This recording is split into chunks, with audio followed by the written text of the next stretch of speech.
Breaking news Gudivada YSRCP నేత మాజీ మంత్రి కొడాలి నాని అనుచరులను పోలీసులు వరుస అరెస్టులు చేస్తున్నారు. అధికారంలో ఉండగా చేసిన అరాచకాలపై పోలీసులు చర్యలు చేపట్టారు.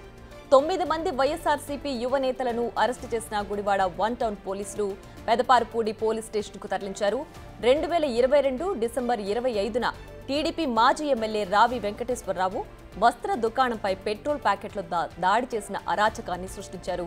ఈ కేసులో 143, 144, 145, 188, 427, 506, రెడ్ విత్ 149 బిఎన్ఎస్ సెక్షన్ల కింద కేసులు నమోదు చేసి అరెస్ట్ చేశారు. కృష్ణా జిల్లా వైఎస్ఆర్టీపీ అధ్యక్షుడు గడ్డం గ్యాంగ్ మెరుగుమాల కాళీ పరారీలో ఉన్నాడు. అస్సాం రాష్ట్రానికి పరారైనట్లు పోలీసులు గుర్తించారు. ప్రత్యేక బృందంతో గాలింపు చర్యలు చేపట్టారు. అధికారంలో ఉండగా చేసిన అరాచకాలపై నమోదైన కేసులను పోలీసులు తిరగదోడుతున్నారు. వరుస అరెస్టులతో వైఎస్ఆర్సీపీ అరాచకవాదుల వెన్నులో వణుకు మొదలైంది.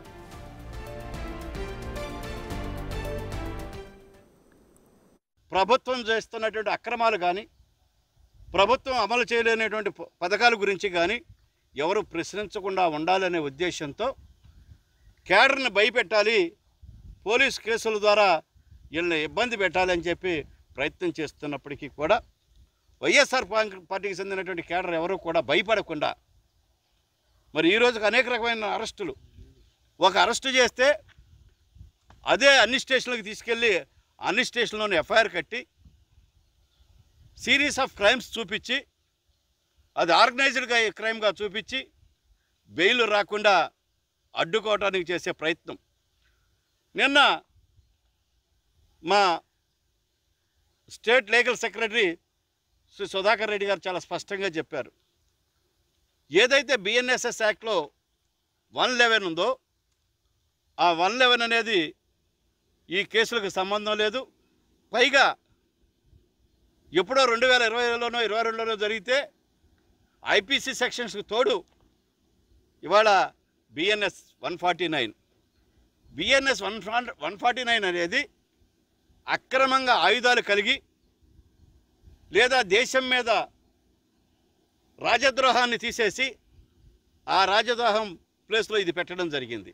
అంటే కేంద్ర ప్రభుత్వానికి సంబంధించిన ప్రభుత్వాన్ని కుట్రతో కోల్చడానికో లేదా ప్రభుత్వం మీద యుద్ధం ప్రకటించడానికో చేసే సెక్షన్ని ఇక్కడ తీసుకొచ్చి అమాయకులైనటువంటి ఈ వీరి మీద గుడివాడకు చెందినటువంటి వైఎస్ఆర్ కాంగ్రెస్ పార్టీ కార్యకర్తల మీద, నాయకుల మీద పెట్టడం మేమందరం కూడా తీవ్రంగా ఖండిస్తాం. మరింత సమాచారం మా ప్రతినిధి శివ ఫోన్ లైన్ అందిస్తారు. శివ, చెప్పండి, గతంలో వైసీపీ నేతలు చేసిన అరాచకాలకు సంబంధించి ప్రస్తుతం అరెస్టుల పరంపర కొనసాగుతోంది. మరోవైపు వైసీపీ నేతలు ఇవి అక్రమ అరెస్టులు అంటూ వాదిస్తున్నారు. ఏ విధంగా చూడాలంటారు దీన్ని?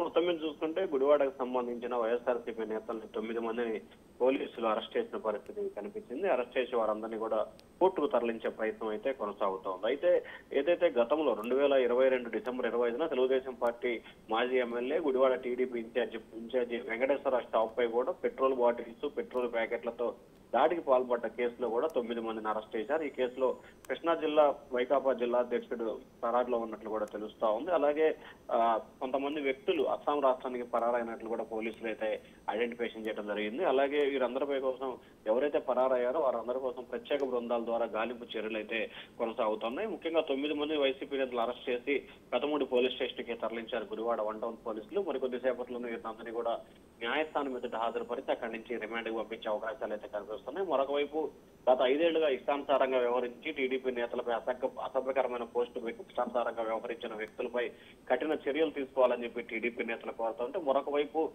కూటమి ప్రభుత్వం కక్షపూరితంగా వ్యవహరిస్తూ వైఎస్ఆర్సీపీ నేతలే టార్గెట్ గా అక్రమ కేసులు బనాయించి అక్రమ అరెస్టు చేస్తా ఉందని చెప్పి వైసీపీ నేతలు అయితే ఆరోపిస్తున్న పరిస్థితి కనిపిస్తోంది. మరొక వైపు వైఎస్ఆర్సీపీ నేతలు గతంలో 5 సంవత్సరాల కాలంగా ఇష్టానుసారంగా పెట్టిన పోస్టులకు సంబంధించి కూడా పార్టీ నేతల్లో వెన్నులో వణుకైతే ఇప్పుడు మొదలైన పరిస్థితి కనిపిస్తోంది. Priya. Right Shiva, thanks for the updates.